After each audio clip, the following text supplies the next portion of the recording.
কৃষকের মাথায় হাত।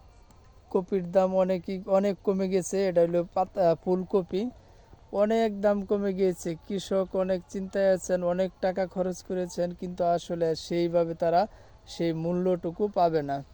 এর জন্য কৃষকের মাথায় হাত, অনেক টেনশনে আছে কৃষক। কৃষকে এখন যে কপি বিক্রি হইতো 50 টাকা 60 টাকা, সেই কপি এখন 5 টাকা 10 টাকা। এই হলো কৃষকের দুর্দশা।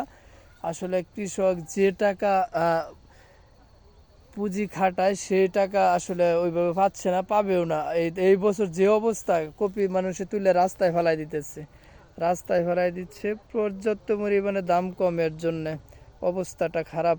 এটা হলো ফুলকপি, ফুলকপি চাষ করেছে। আসলে কবে উঠবে, দাম ওইভাবে পাবে কিনা, ন্যায্য দামটা পাক সেই আশীর্বাদ করি আমরা।